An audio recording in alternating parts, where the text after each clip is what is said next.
jana balabha giridhara dhari.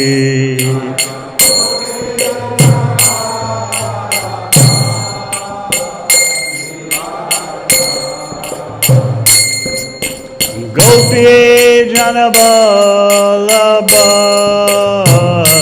giridhara dhari.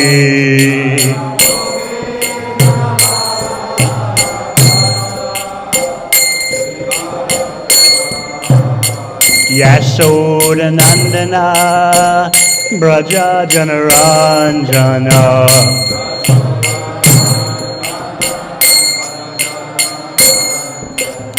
Yasoda Nandana Braja Janaranjana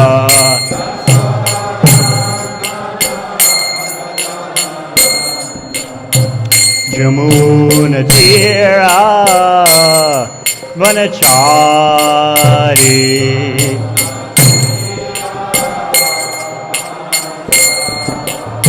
Yamuna Tira Vanachari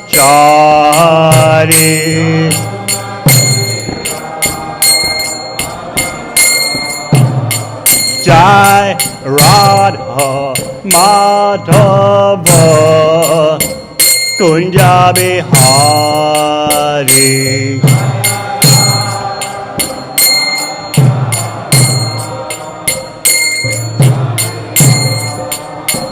Jayo Radha Madhava Kunja Bihari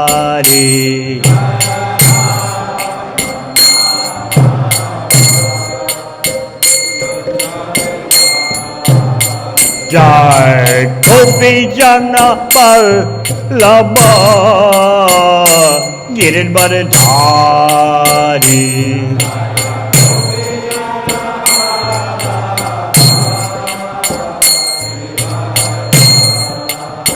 Jai Gopi Jana Vallabha Giridhara Dhari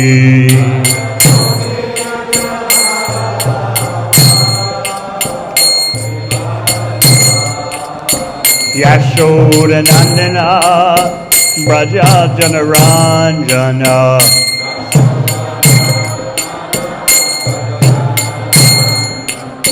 Yashoda Nandana Braja Janaranjana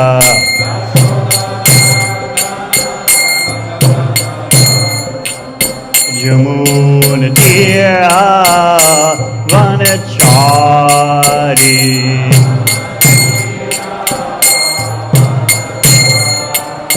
Yamuna Tira Vanachari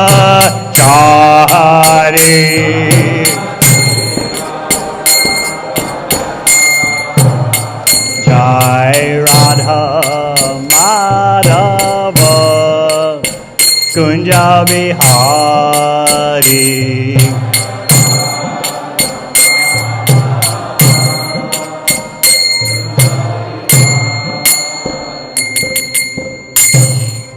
Jai Om Vishwabam Sabhadarajaka Jaya Sto Dev Satyashishi Maharaj A.C. Bhakti Vedanta Swami Maharaj Srila Prabhupada Ki Jai Om Vishnu Padam Sabhadarajaka Jaya Astatara Satyashishi Maharaj Bhakti Siddhanta Sasi Thakur Prabhupada Ki Go Premanandi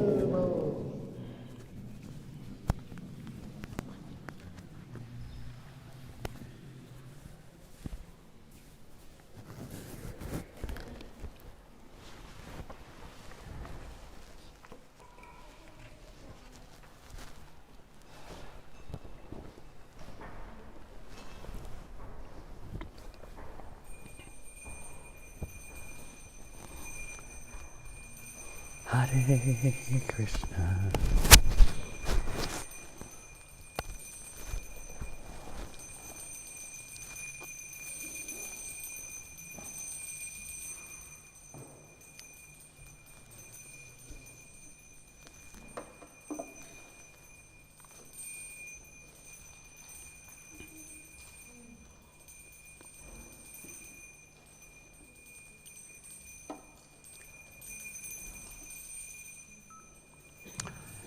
Om Namo Bhagavate Vasudevaya.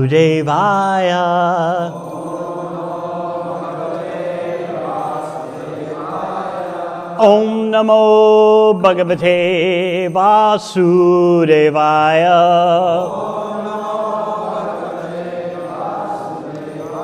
Om Namo Bhagavate Vasudevaya.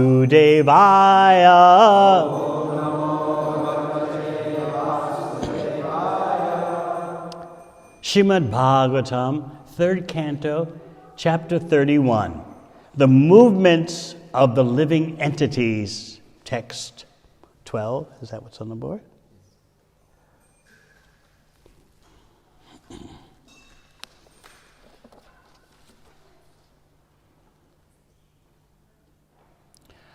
Jantur uvacha Trasyopasannam avitum jagad ichyata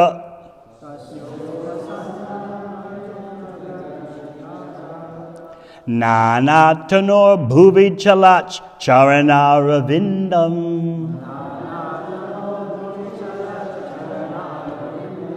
Soham vrajami sharanam yakuto bhayam me Yene jasi katira darsya sato nurupa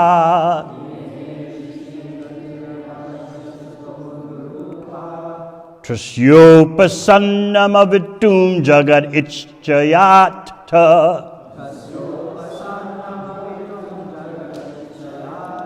Nanatanor bhavichalach charanaravindam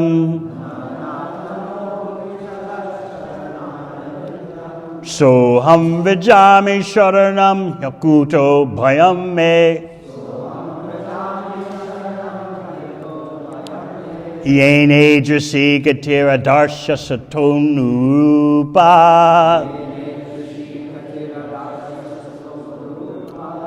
Tasyopasannam avitum jagad ichchayata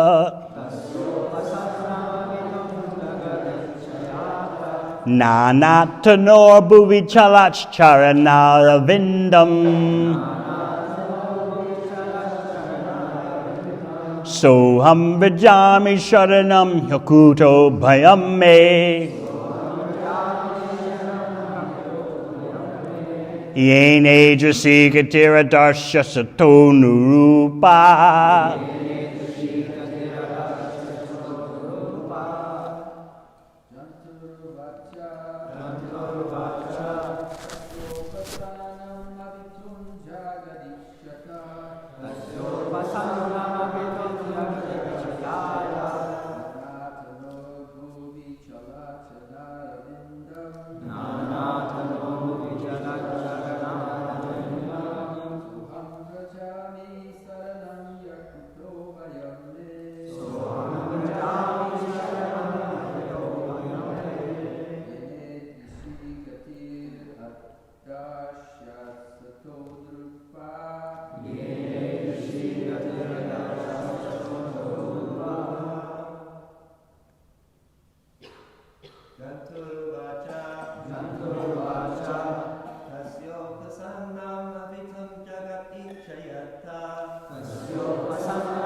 Vaishnavis.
Jantu Vacha. The human soul says, Tasya, of the Supreme Personality of Godhead. Upasannam, having approached for protection. Avitung, to protect. Jagat, the universe. Ichchaya, by his own will. Attananatano, who accepts various forms. Bhuvi, on the earth.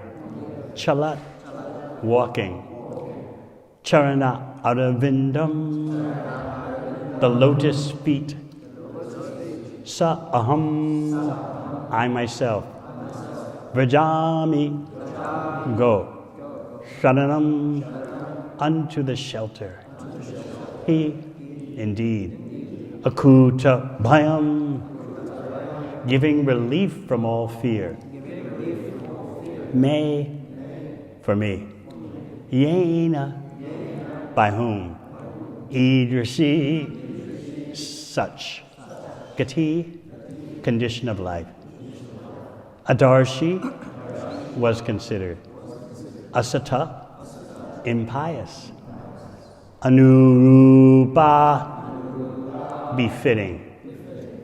Translation: the human soul says, I take shelter of the lotus feet of the Supreme Personality of Godhead, who appears in his various eternal forms and walks on the surface of the world. I take shelter of him only because he can give me relief from all fear. And from him I have received this condition of life, which is just befitting my impious activities. Purport. The word chalach charanarvindam refers to the Supreme Personality of Godhead, who actually walks or travels upon the surface of the world. For example, Lord Ramachandra actually walked on the surface of the world, and Lord Krishna also walked just like an ordinary man. The prayer is therefore offered to the Supreme Personality of Godhead, who descends to the surface of this earth, or any part of this universe, for the protection of the pious and the destruction of the impious.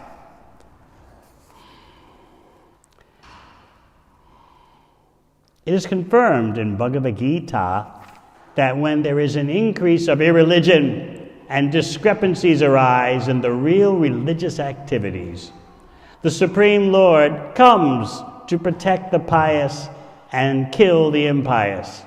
This verse indicates Lord Krishna. Another significant point in this verse is that the Lord comes, ichchaya, by his own will.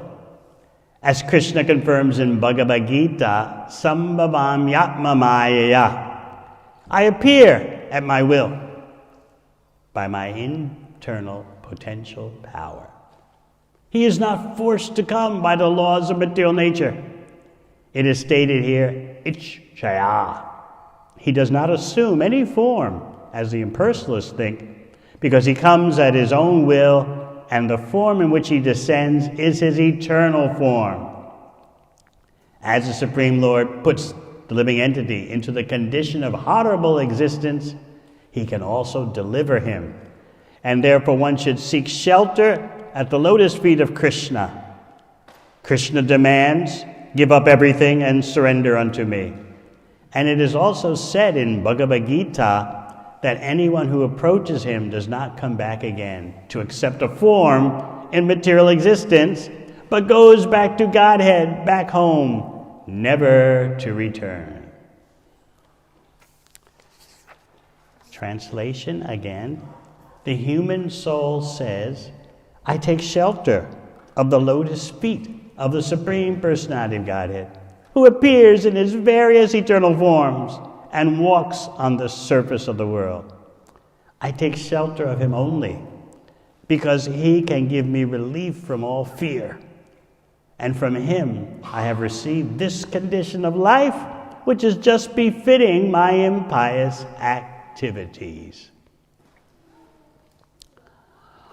Om Agyanatimirandasya Gyananjana Shalakaya Chakshur Unmilitang Yena Tasmai Shri Gurave Namaha.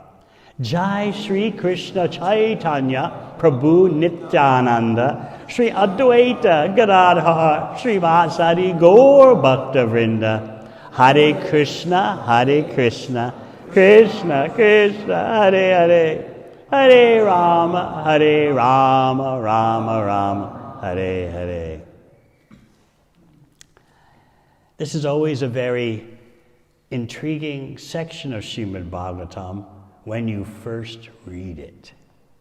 You've never heard this information before of what it's like to be inside the womb. So at first it stuns you, doesn't it? And you're overwhelmed by how authoritative Srimad Bhagavatam is, that it can give you such stunningly insightful information about what the infant in the womb undergoes.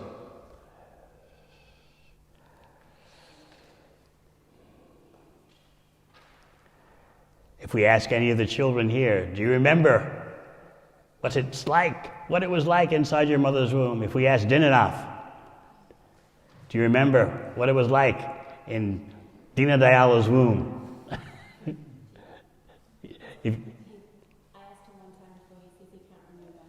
Can you remember Dinanath being born? No. This is the power of forgetfulness, which is the mercy of Maya. You forget all about the suffering so that you can once again immerse yourself in material activities and go through the whole process of birth and death again and again. How merciful Maya is, right? To cover your intelligence. And then we also read in the previous purport, and I'll ask the ladies who've had children about this. It is said, Prabhupada is saying, it is said. In other words, some people say like this, but we'll hear testimony from the mothers. It is said that when a woman is having labor pains, she promises that she will never again become pregnant and suffer from such a severely painful condition. What do you say, Madhurya Amrita? Never? Did you say never again? My husband has it on recording. He re-recorded it. And you actually said never again. He thought that was going to that was going to be a stern reminder. Huh? And then what happened? 1 year later. 1 year later, she's thinking, one more time. Anyone else? Did you make that vow? Never again. Yes, Dinadala, Devi Dasi, did you make that vow? Never. Due to the pain of labor? Or what is it? Do they drug everyone up so much these days that you can choose. Uh-huh. You can choose if you want drugs or not. Did you choose the drugs? No. You wanted to... Huh? What about her J-Street? Did you promise never again after your first one? Huh? What did she say? Can't hear. She has never had pain tolerance. She was okay. And did you, Achyuta Bhava? Well, it's interesting. Jayadev Kavi actually recorded his wife saying, "I'll never go through this again." And it lasted 1 year. So it's very interesting, this information that Srimad Bhagavatam is giving. Did I miss any mothers there? Oh, Gitavali, were you a never-againer? Well, I knew it before. I would only have one, but I had no pain. You had no pain, so yeah, not so bad. You just relaxed and we're one with the moment.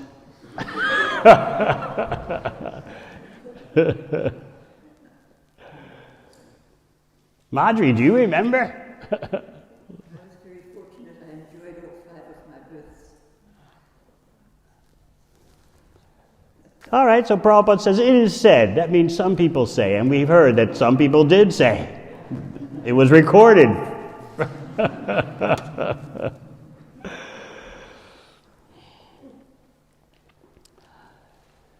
It's not that every child in the womb cries out to the Supreme Personality of Godhead. Please keep that in mind. The fortunate child in the womb does that. Not every child.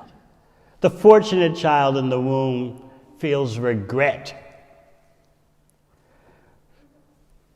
and knows this is my own doing, as we hear in today's verse. I take shelter of him only because he can give me relief from all fear. And from him I have received this condition of life, which is just befitting my impious activities. The blame is with us for having a body.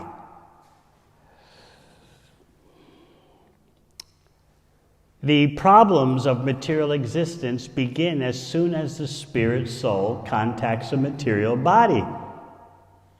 So if you want to trace out where all the world's problems began, the root of it all is contact with the material body.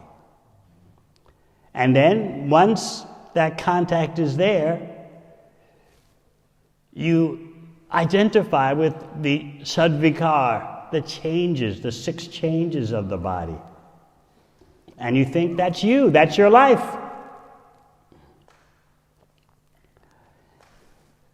We forget what we've been through. So when do you ever learn the lesson? You know how I often point out how people say, oh, life's a learning process. It's all about learning. Maybe you yourselves have said such a thing?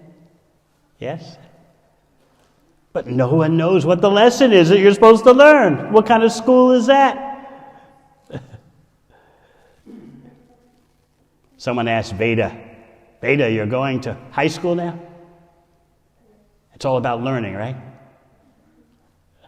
Maybe. Well, what's the lesson? And you can't answer. What are you supposed to learn? I don't know. It's just all about learning. People would think you're foolish. But this is how we approach life. Yeah, you just live and learn. What do you learn? There's an old saying that life must be lived forward, but it can only be understood backwards. Or another equivalent of that is hindsight is 20/20 vision. Everything is easily understood looking backwards. To some degree, it's understood. But People repeat the same mistakes again and again because they lack wisdom. Not only do they lack wisdom, but they discount the existence of any authorized wisdom. Everything becomes someone's opinion, and you're free to accept whatever opinion suits you. In this way, no one knows anything, and we become accustomed to such ignorance. So what if no one knows? What's the big deal? Right now, we have our body, we have our senses. Isn't that what all counts? That's what counts. We have our assets, our net worth. We have our career. We have our relationships for however long they last. What else can you do?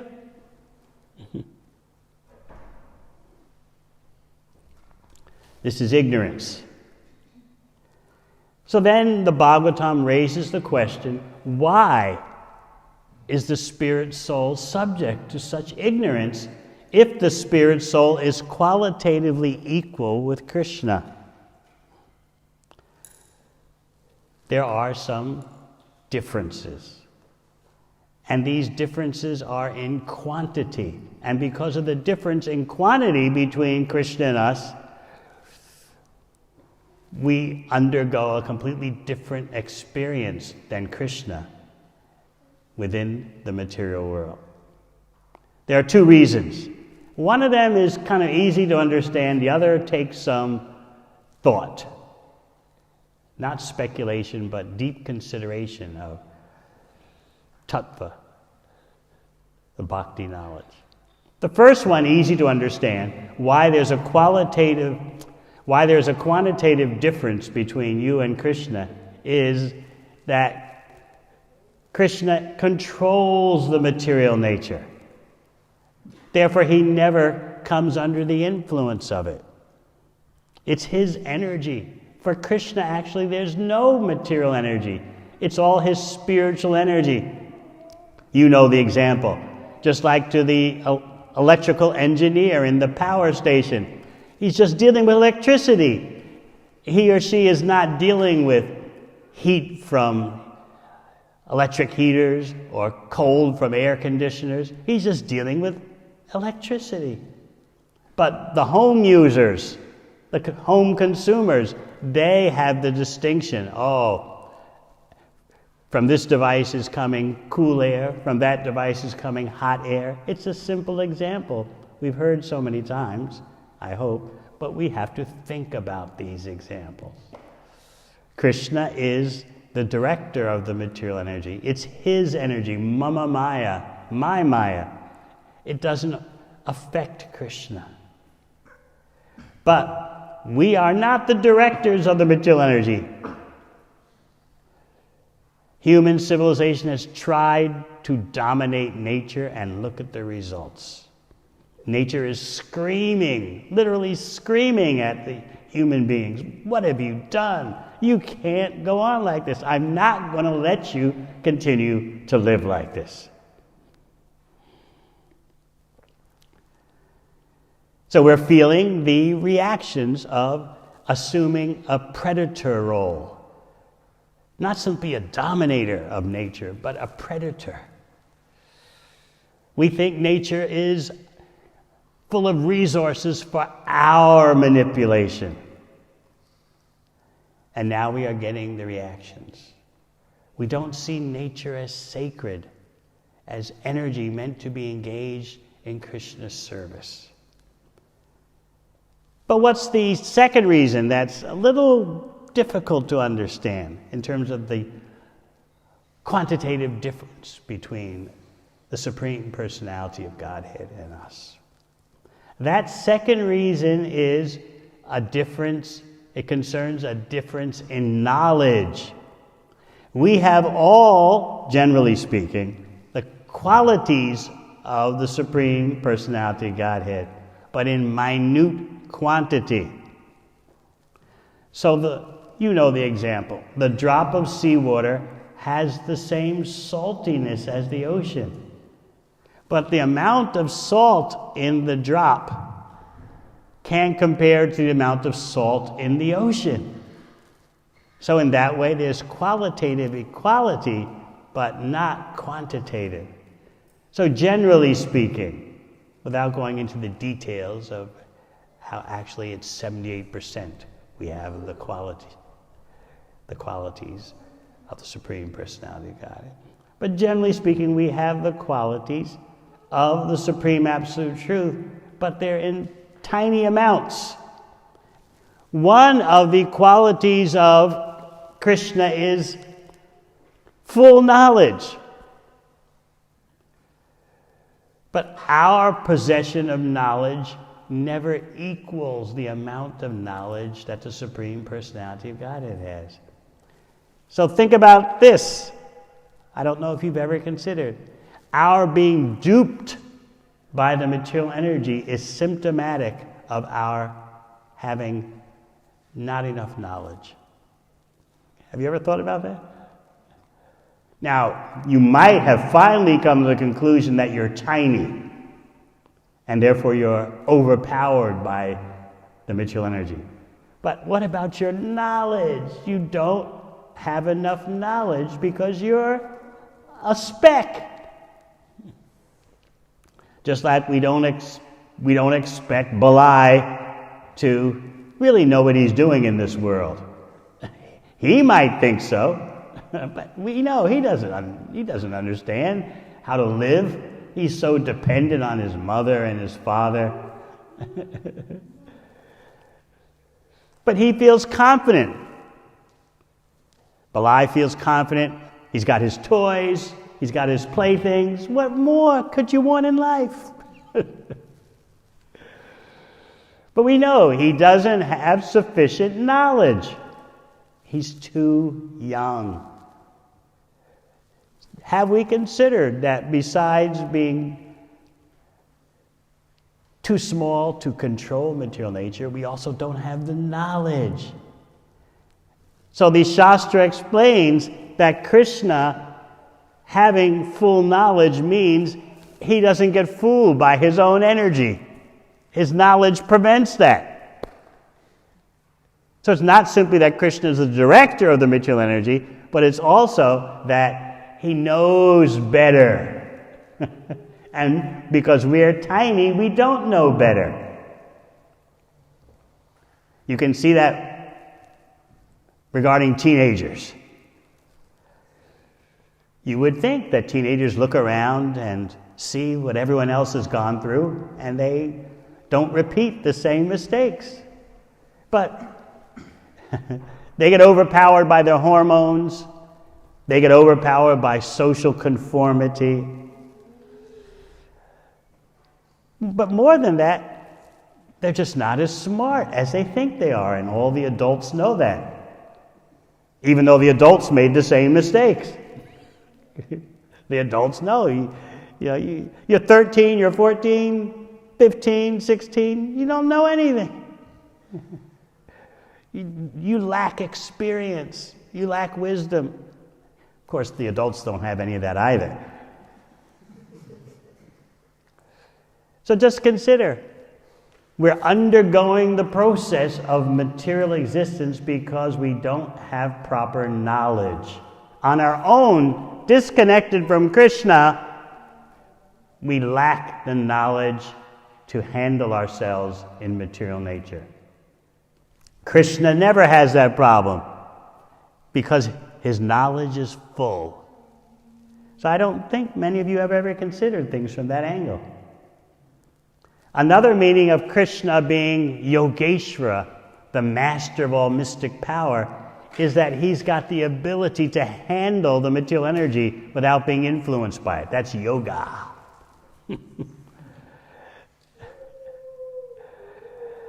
At outreach events, I often explain to the audience an expanded definition of yoga because they simply think often that yoga means the physical postures, the hatha yoga, the pranayama, the breathing exercises.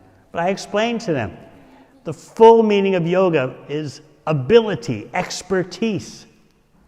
Just like a bird's flying in the air or a worm's tunneling through the earth. That's yoga power. These creatures have a special ability.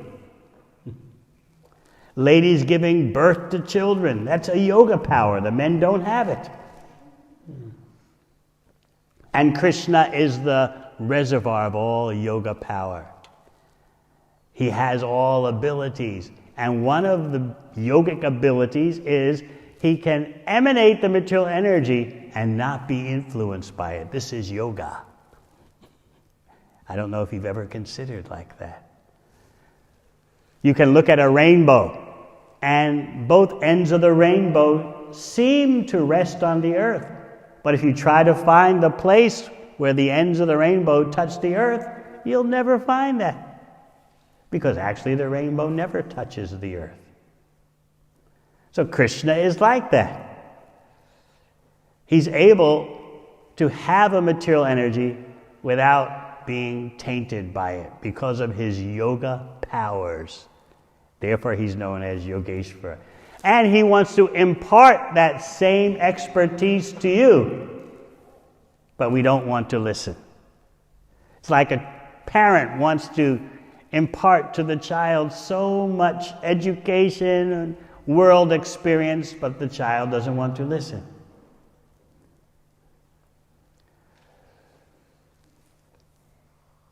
If Urjeshri says to Veda, let me tell you, Veda, I know how things work.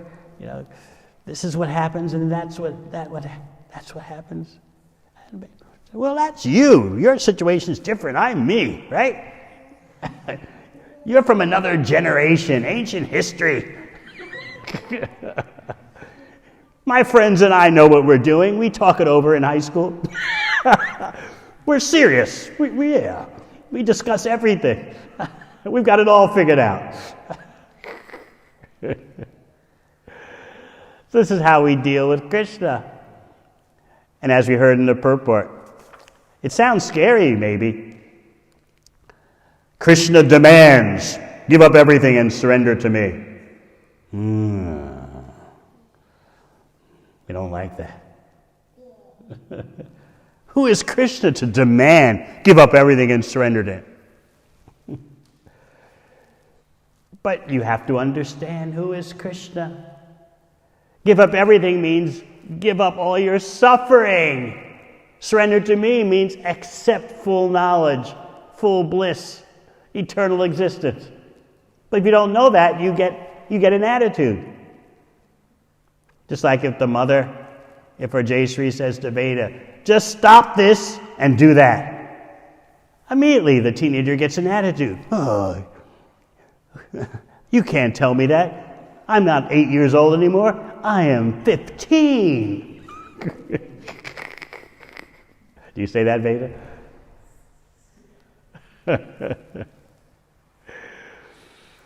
So we think we're going to lose. So when Krishna demands, give up everything and surrender to me, we think, give up everything? I've got so much that's valuable. I know what I'm doing. I've got talents. I've got skills. I'm me. And Krishna says, give up everything? He's demanding give up everything and surrender unto him. This sounds like I'm being mugged on a dark street at night. Some criminal approaches me. Give up your wallet. Give up your purse. This is what Krishna sounds like. This is why we need knowledge. This is why we need Srimad Bhagavatam, to gradually erode this illusion we have that I possess so many valuable things and Krishna wants to take it away, all my wonderful attachments. And he says, surrender to him. What's he got to offer? Of course, with knowledge, you begin to understand that we have nothing of value, and Krishna has unlimited value to offer. So this is our attitude due to contact with the material body. And once we contact the material body, our original knowledge is covered. That's why, as the Bhagavatam will say in the 4th canto, it appears that the soul has become lost. Just like when the clouds cover the whole sky, it appears that the sun no longer exists. Of course, the sun always exists, but it's lost because of the clouds, because of the fog.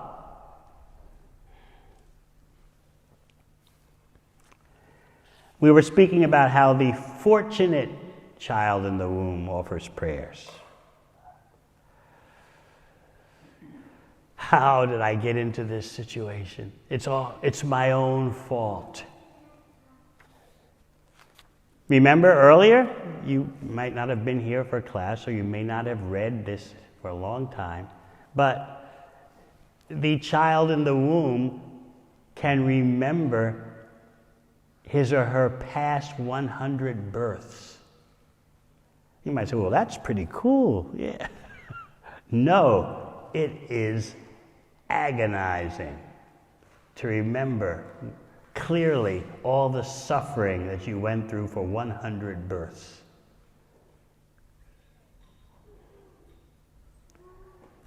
So you grieve very wretchedly. This is verse 9. The child thus remains just like a bird in a cage, without freedom of movement. At that time, if the child is fortunate, he can remember all the troubles of his past 100 births, and he grieves wretchedly. What is the possibility of peace of mind in that condition?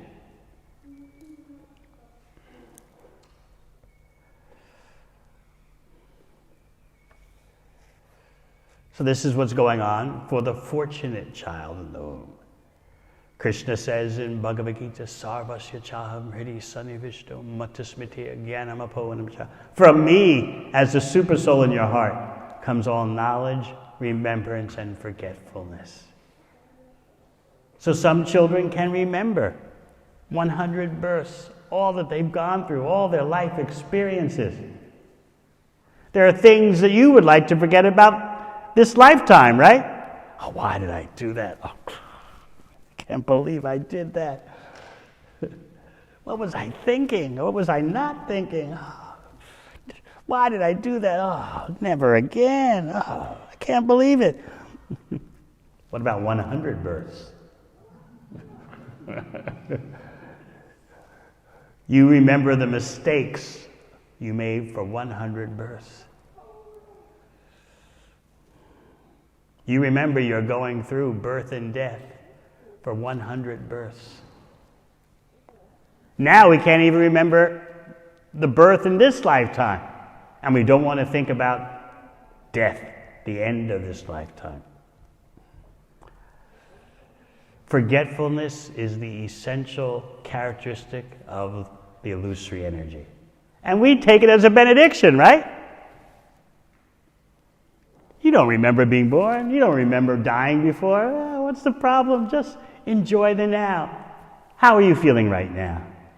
Are you happy right now? Are you getting what you want right now?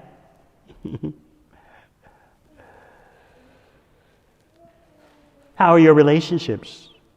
Is the one you're with truly your beloved for the moment? Could you be doing better? What about your job? Are you working in a way that brings out your passions?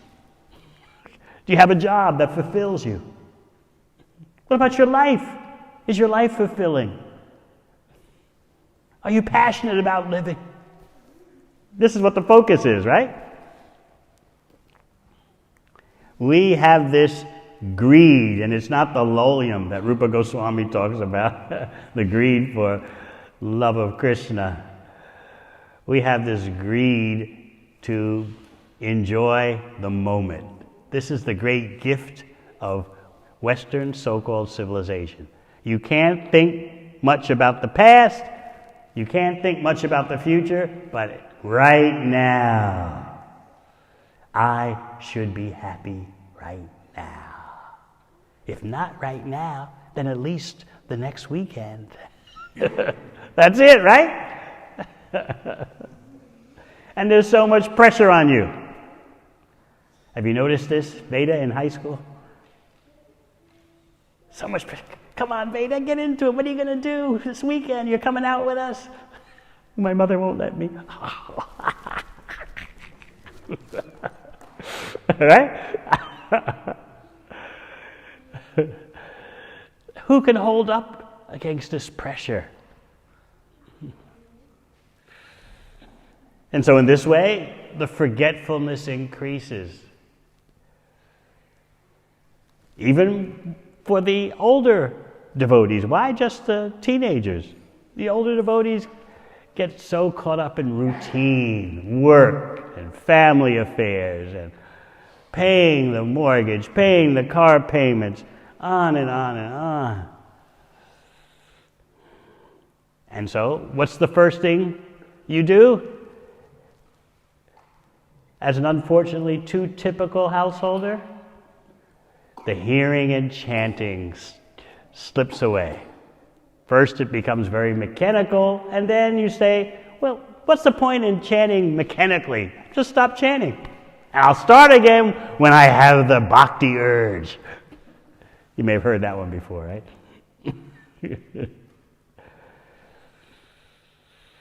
The routine just drowns us.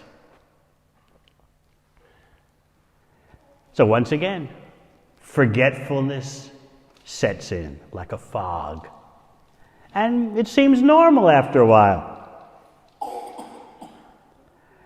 This is amazing how all these catastrophes within the womb, the previous death, forgetting our spiritual practices, it all happens in such a way that it seems normal. That is the benediction of Maya. You can just go to sleep in terms of your consciousness.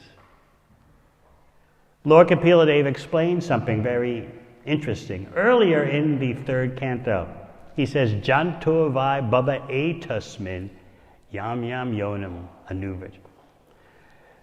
He says the amazing thing about material existence is that no matter what body the spirit soul takes, the conditioned soul takes, he or she thinks this is normal. I'm this body, whatever. And this is the way life is. No matter what kind of body you take, you feel at home in your body. You don't feel the ludicrous contrast that I'm spirit soul. What am I doing in a material body? You don't feel that. Maybe some of you remember as kids a glimpse. I remember I was 4 years old, 5 years old, I think mainly 4 years old. I was thinking, where have I landed? What is this place? Maybe some of you can remember thinking like that when you were little. What's going on? I landed on another planet? What is this? What's going on here? But then the process of socialization takes over.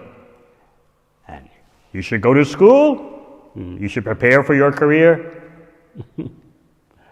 You should have fun. You should make money. Have a few friends. That becomes your all in all. Help society become a better place somehow, some way. Live a full life and then die. It'll be all right.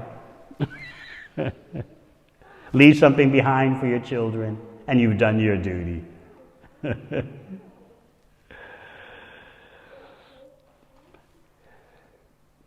We think this is life because we're drowning in an ocean of forgetfulness.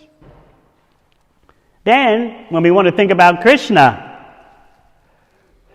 we make the mistake of thinking, he's walking on the earth, I'm walking on the earth, guess what? We're all the same. Lord Ram walks through the forest of Ayodhya. Krishna and Balaram walk through the forest of Braj. I'm walking in the Vaitekeries. Why? Do you see a difference? Obviously, Krishna's an ordinary person.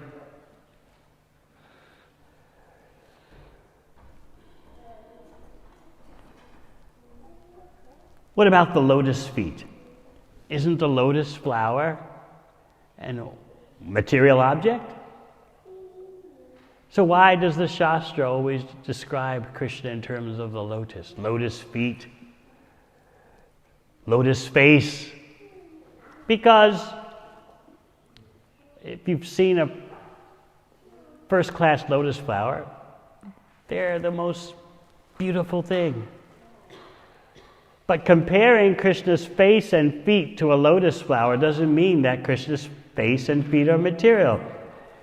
What the Shastra is just giving you a handle on the situation, using something that you may be familiar with to get a glimpse of Krishna's unlimited beauty.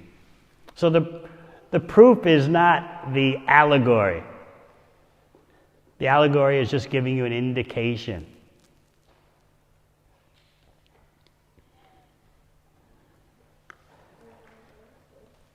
So again, we have the problem. I walk, Krishna walks. Which leads you to another problem. Okay, I'm in my heart, and Krishna's also in my heart. It must be even Steven here. This is why knowledge is required. It's like a little kid. It's like Dinanath thinking, I eat lunch. My mother eats lunch, so we're all the same. Why is she the parent? She eats, she walks. I eat, I walk. It's all the same, right, Dinana? What's the difference? Why does she tell me what to do? When she eats, I eat. She walks, I walk. What makes her the Lord and Master of my life? And why does she demand that I do what she says? He's probably thinking, fortunately, I took birth in New Zealand where it's against the law for parents to spank their kids. Due to pious activities, I took birth in a place where I can't be spanked.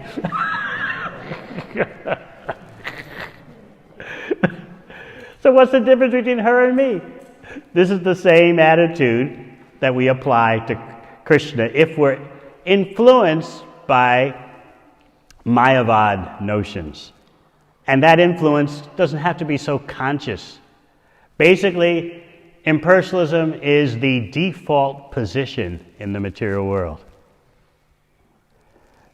Just like you know from your apps on your phone or on your laptop or desktop, there are default settings. If you want to change those settings, you've got to go into your control area and untick this box or tick that box. But the way things come, the factory presets, those are the defaults. So the default position for material existence is impersonalism. It takes countless births to accept subordination to Krishna. Krishna himself says this in Bhagavad Gita. Bahunam jamanamante gyanavam mam prapajate. After many births and deaths, you finally admit, I am subordinate.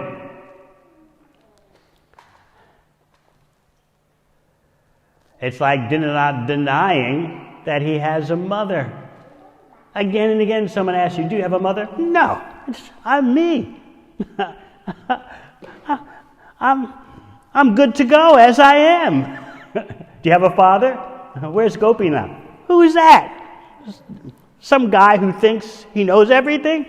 Let him pay the bills, but he's got nothing to do with me. Do you do that, Dinanath? But this is what we do in terms of understanding our relationship with Krishna. So therefore the acharyas make the point. It takes many births, hundreds of births, just not for love of Krishna, but just to accept the fact that we're subordinate. This is how immersed in illusion we are. This is how arrogant we are.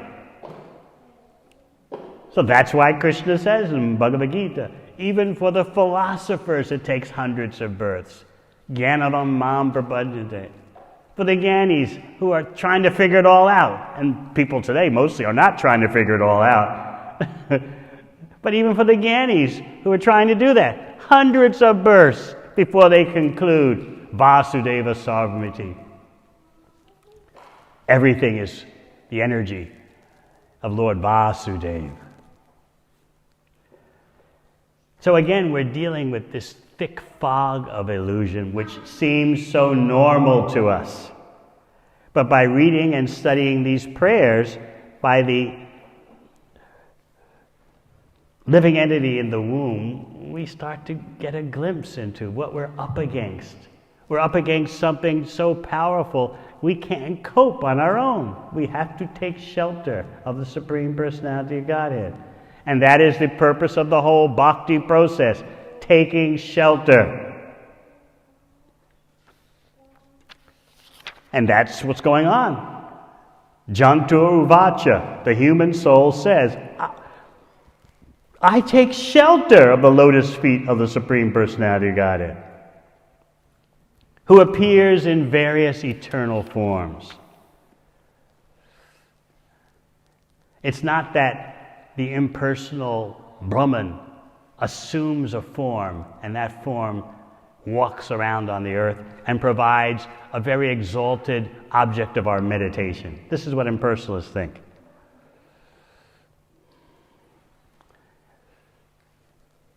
Ultimately, there is the oneness which has material manifestations, and the most glorious material manifestation of the oneness is Krishna, Rama, and so forth. These material forms that have appeared from the impersonal cloud, so to speak, provide such a wonderful object of meditation for you to develop your understanding that you are the Supreme. You need these meditational devices to focus on. But then when you become sufficiently advanced, you kick away these highest material objects, these highest material devices for you to meditate on. You don't need them. Just like you use a ladder to get to a top level, and then when you're on the top level, you throw the ladder away.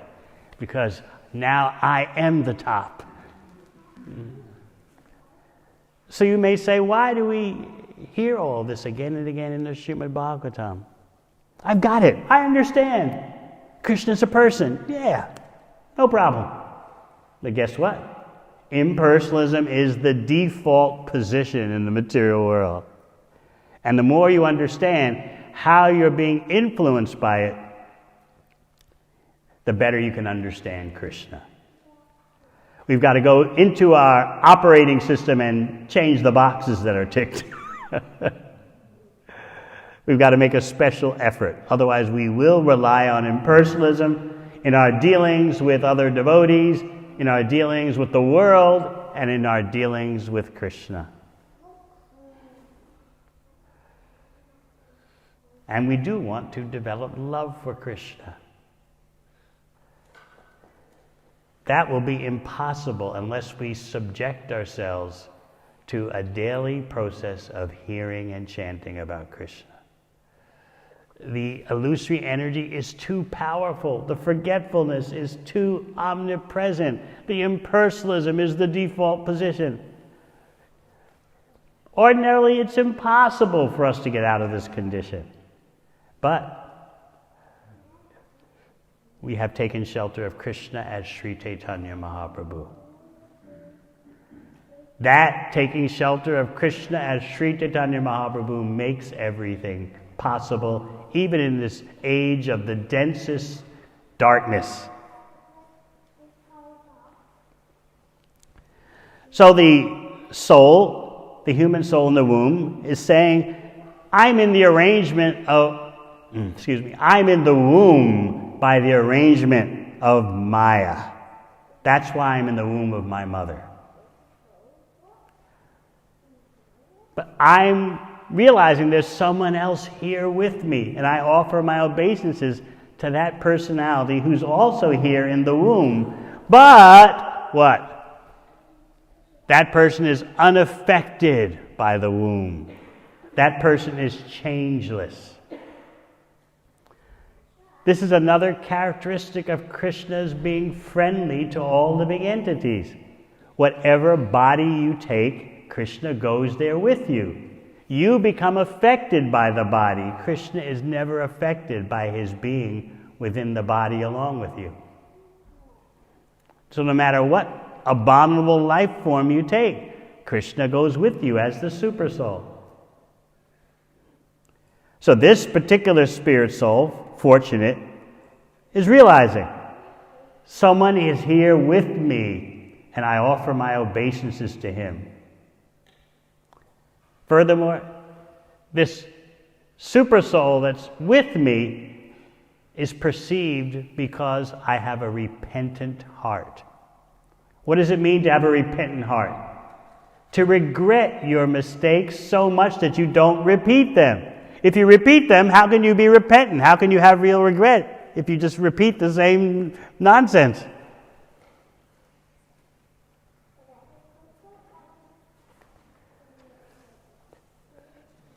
So this knowledge is very crucial for us. And by assimilating this knowledge again and again, we can then relish Krishna's pastimes. That's why the Bhagavatam is taking us step by step up to Krishna's smiling face in the 10th canto. It's done methodically so that we don't confuse Krishna as an ordinary person, whether we do it consciously or unconsciously. And most of us, at least here in this room, will do it unconsciously. For example, why is it that we think Krishna cannot give me the pleasure and happiness and fulfillment that I want, in the quantity that I want? Why is it we think that way? Have you ever got to the bottom of it? You could say, well, because we don't trust Krishna enough. True. We don't know enough about Krishna. True. But the bottom line is, we don't think Krishna can give us our necessities in terms of personal fulfillment because we think unconsciously he's a product of material nature. Remember, impersonalism is the default position.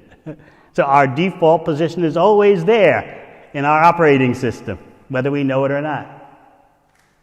Maybe sometimes you've had a problem with your smartphone, you've had a problem with your desktop or laptop, and you can't figure out why is it acting this way.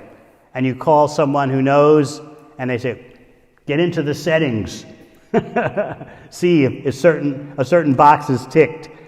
And you do that, and hey, that solved everything. I didn't know that. Why didn't someone tell me that before? All I had to do is go into the control panel or whatever your operating system is and get underneath the whole thing and just untick one box or tick another box and everything works. So this is what we're like trying to cope with the ignorance that is unconsciously there in our life. And it will be there without a methodical daily regimen. It's not that, oh, I didn't chant so much today. Oh, I've been chanting lousy rounds for a while, and I haven't opened a book for a week or two, but that's okay. I've still got my neck beads on. I'm saying Hari Bol when I pass by devotees, and hey, life goes on. The illusory energy does not take vacations. Raghunath Das Goswami makes a prayer that's very, is it Raghunath Das or Sanatan Goswami? One of the 6 Goswamis. I've served the illusory energy so slavishly, so faithfully. Nevertheless, it doesn't give me any holiday, even though I've rendered such service. Just like, what's the law in New Zealand? If you work a full-time job, is there some law that you have to have a certain amount of holiday time? 4 weeks. But Raghunath Das Goswami or Sanatana Goswami is saying, I've served slavishly 24/7 and I get no break. 0 break. This is the paradox of the illusory energy. No respite, no vacation, no holiday. So we think we can put aside our hearing and chanting focus because Maya will leave me alone. I'll get back to it. I will get back to it. How about next month will be better? Or in 10 years? Or when I'm 70? I'll get back to it. I'm a devotee. I will get back to it. As if the material energy says, okay, I won't touch you. I'll wait for you to get back to it. No way. It's amazing how quickly and easily we forget. Just like there you see a 5-year-old child. Can't even remember being born. It was just a few years ago. Can your child remember being born? And how long ago was that?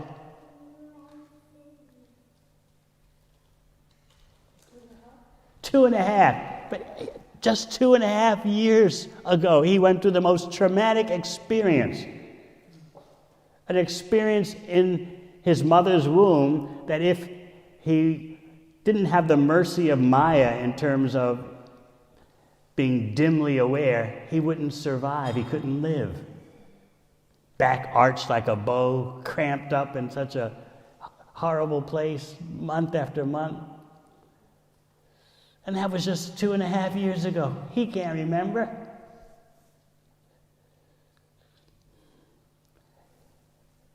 So we should always understand how much of our life is affected by forgetfulness. And we should never forget that.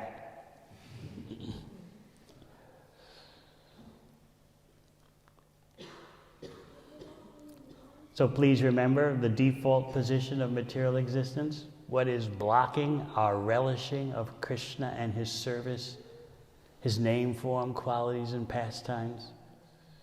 Unconsciously, we think Krishna is a product of material nature. He's a myth, or he's some kind of icon, some kind of meditational object that the Hare Krishnas have, and they get their buzz from that. Krishna, Krishna. Other people have other objects of meditation, and they get their buzz that way.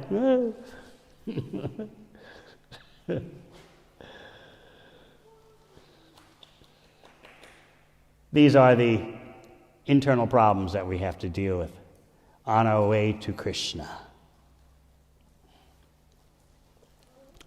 Any questions? Yes.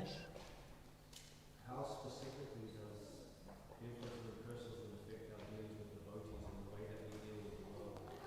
How specifically does impersonalism affect the way we deal with devotees and the world? That's a big topic.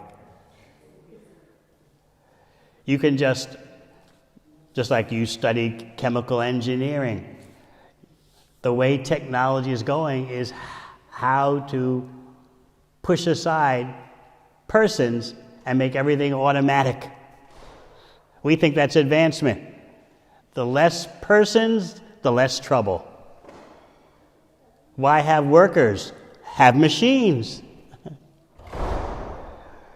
Why have someone at your home who you can call and say, I'll be late for dinner? Why not just have an app? And your app starts the instant pot in your kitchen, cooking. Why do you need someone to contact personally? Hell, I really am sorry, but I'm going to be late for dinner tonight. Why go through all that? Just make it all automatic.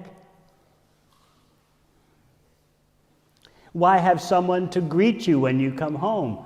Why not with your app just start your stereo system playing, and if you're a foolish TV watcher, the TV show is already recording the favorite show that you missed, all with your remote. What do you need people for? Soon it will be, what do you need a partner for? You could have a robot. And indeed, there are persons hard at work producing romantic robots. You didn't know this? Hard at work. Because people are lonely, and it's a lot of trouble if you're an impersonalist to have, even if you're not consciously an impersonalist, just to have a relationship is a lot of work. But your own robot that talks to you is soft and cuddly. Really, it's going on. There's such a great competition. Who can develop the best romantic robots?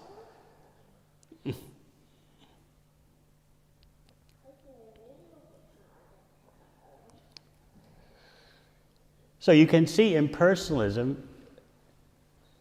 increasing in the world because people realize dealing with other people is really a pain in the neck. If you just want to gratify your senses, why do you have to undergo the ordeal of a personal relationship? That's what online porn does. This online porn has just decimated the male population. It's not the ladies who are into that stuff mainly, it's the men. They can impersonally fantasize what they see on the screen, and then they become useless for personal relationships because their mind is just taken over by what they saw on the screen, which is complete fantasy done by actors. But you can just be in your own world watching the online porn, and you don't have to deal with anyone else to get the so-called satisfaction. Such a difference in the world this online porn has made, especially India. Because in the way it works, you have to be very concerned about your profile in India.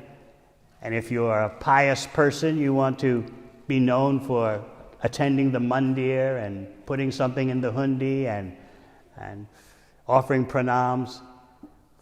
And you don't want to be known as a raucous guy who has nightlife, right? You don't want to be known for that. Guy who goes to nightclubs and picks up girls, and that's not good for the profile. But with online porn, you can get the worst of Kali Yuga in the privacy of your own room, and then the next day you go to the mandir. Jai Sri Krishna. Right? That's the way it works.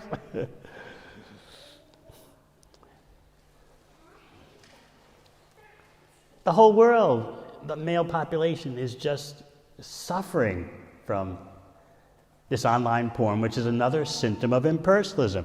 We don't want to deal with persons. I don't want to spell it out, but I don't want to go through all the trouble of courting and being nice and having a conversation. It's very expensive. It's very time-consuming. Yes? Oh, really? Oh, you don't say. What time is it? The night is getting on. You don't want to go through all that. So what do you want instead? What can you do? Just get on your phone, get on your laptop, and dial up, so to speak, the worst of Kali Yuga. And then pretend you're satisfied. Okay, that's that. Let me go back to working or video games or something. Everything becomes so impersonal. And then you take these same men, and at some point in their life, they want to try to have a real relationship, and they're totally incompetent. They're incapable. They don't know how to deal with another person because they've simply dealt with an online fantasy.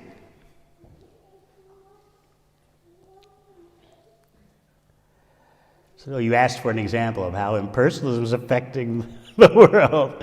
I hope I gave it to you. How does it affect our dealings with devotees?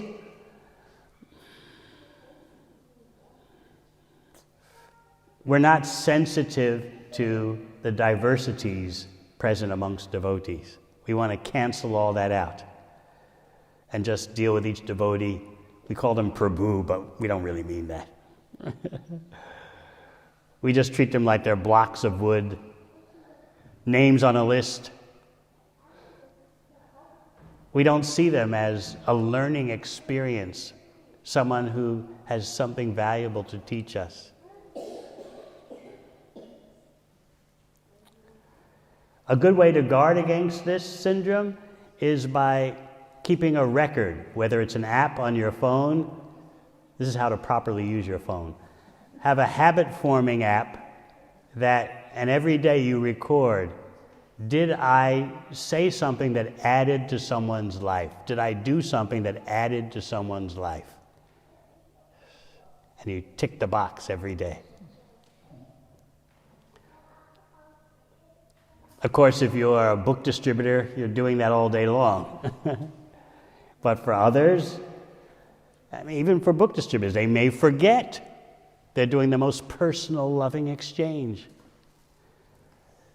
So overall, it's a good practice to make a daily record. Did I add to someone's life somehow, some way today? It could be your own husband or wife, your own children, but still, you've got to start somewhere. And then expand your sphere of adding to people's lives. It's fun. These are Vaishnava sports. This is how to enjoy.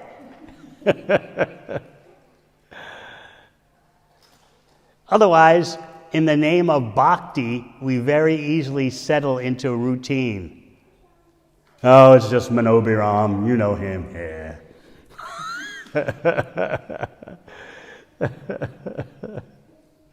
It's just so-and-so, Devi Dasi. Devamrta's having another kid. What else is new? Sachi Sutta, gosh, how many years has he been here? Our attitudes, we don't say it, of course. Especially in New Zealand, you don't say things like that. In Australia, you might say it. Or my Swami has taught me that, he said, the rule in Australia is that what's in the mind comes out on the tongue. And of course, what's the rule in India? What's in the mind never comes out on the tongue, right? And in New Zealand, the rule amongst the Kiwis is be diplomatic, be tactful. So we all have these different ways of being impersonal. And it does take a conscious effort to go the opposite way. Remember, impersonalism is what? The default position in the material world.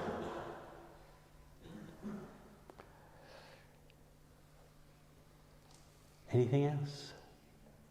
Yes? It's just you. When we become devotees, we get the knowledge. So when are we going to learn the lesson? At what point do we learn the lesson? We try to enjoy without Krishna. Daily hearing and chanting is required. It's not that, okay, I got it last year. I got the point last year. I've already taken so much time to explain today how we're swimming in an ocean of forgetfulness. And the illusory energy takes no vacations. It doesn't give you any break. Oh, you want to slack off in your chanting for a while? I understand. I won't bother you. Good luck. You want to be mechanical about your hearing and chanting, and you expect you're going to be developing attraction for Krishna? Forget it.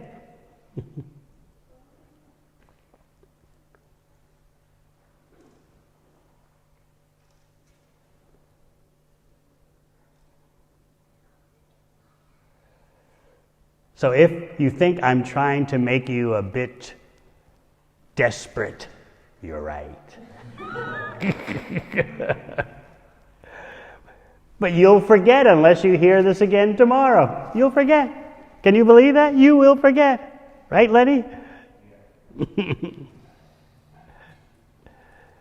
This is why our program is Nityam Bhagavata Sevaya, daily hearing. I don't know how long it takes for that point to sink in. It may take us quite a few decades of devotional service before we realize. I've got no immunity that carries me forward from beyond one day. Every day I've got to live so that I can increase my association with Krishna. Without that, how are we ever going to get to the point of the higher levels of bhakti, asakti, and bhava? It's not going to happen. You've got to come to grips with what you're doing right now, where you're at right now.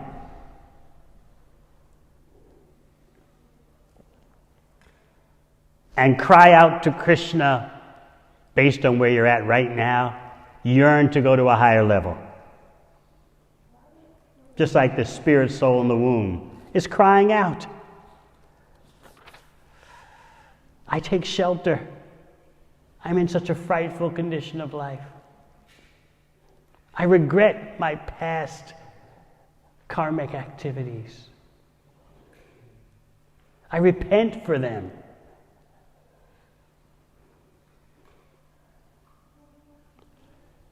So that's a subject. This is a subject for another class. How we are coated by indifference, and yet we want love of Krishna.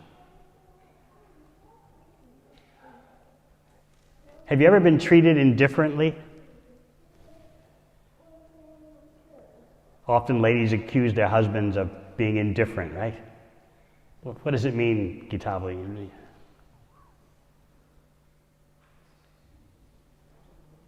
Huh? What do you mean, what does it mean? How does it feel? Yes, how does it feel? Horrible. She says it feels horrible to be treated indifferently. Oh, Gitabli, you're here every day. What else is new? Yeah, right, sure. Why do I have to listen to you? You don't say that, but why do I have to put up with you? Gosh, can you give me a break? Get out of my life for a couple of weeks? But you can't say that, though. Well, maybe people do say that. That's how we deal with Krishna. Gotta chant. How many rounds? Gosh, Krishna, be glad I'm grinding out 16 rounds. Don't expect anything more from me. Round number 13, 3 to go.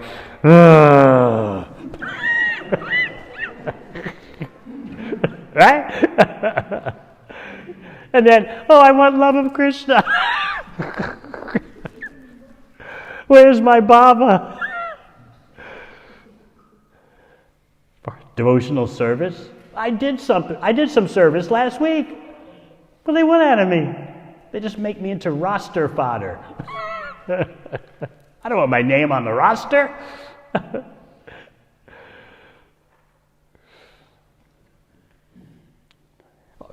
My resources all belong to Krishna? Oh, come on, we know about that one. We've heard that over and over again.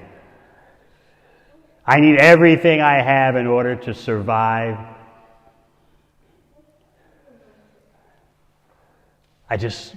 Somehow they never have enough to give anything to Krishna. But Krishna understands. This is indifference. Satisfaction with japa that is not crying out to Krishna. We just feel a sense of false contentment. Well, I actually got my rounds done for today. Wow, hallelujah. I actually did my rounds today. Woo! That's that. It's a done deal. It's like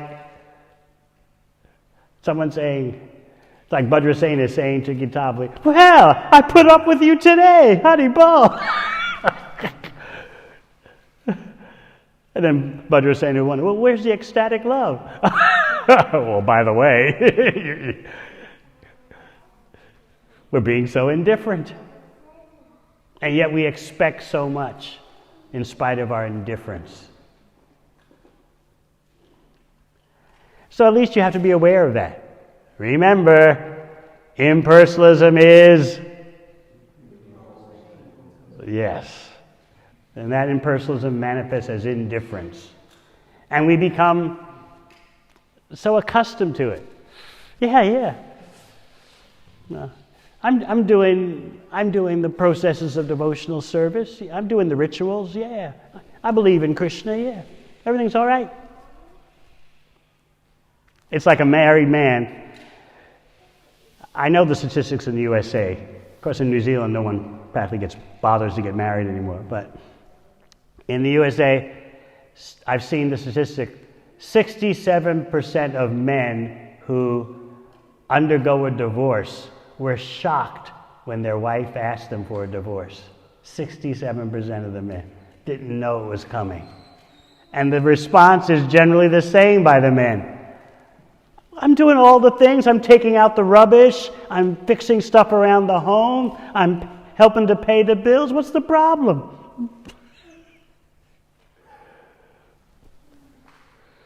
Yeah, I mean, I never talked to her, but, so what, I changed the light bulbs and got the most efficient, energy-saving light bulbs. So this is what we do to Krishna. I'm doing the rituals. I show up for Janmashtami especially.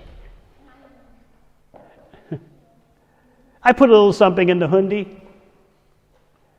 I brought some rice and put it on the altar.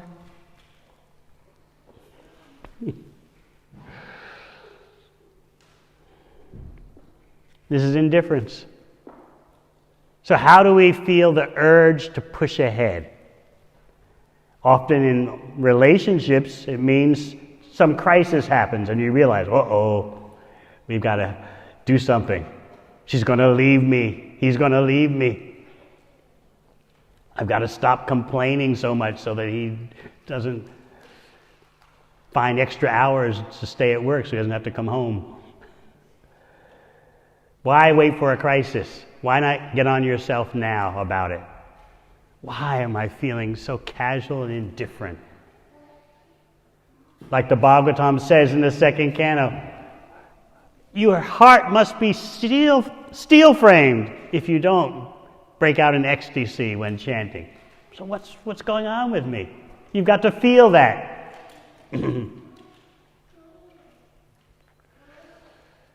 And then you can start to break out of this encasement of impersonalism manifesting as indifference, even though we're religious believers. How am I living another day with such indifferent japa? I can't believe it. You've got to feel that. And then you can start making some progress.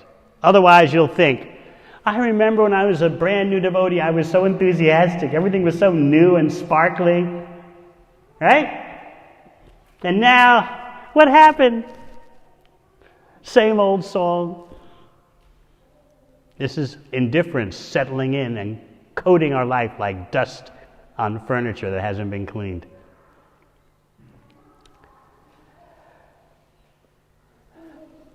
All right. Let us develop some desire to improve our sensitivity to Krishna, which begins with increased sensitivity in hearing and chanting. Even if we don't have that sensitivity, we should at least know it's not there and become desperate to get it.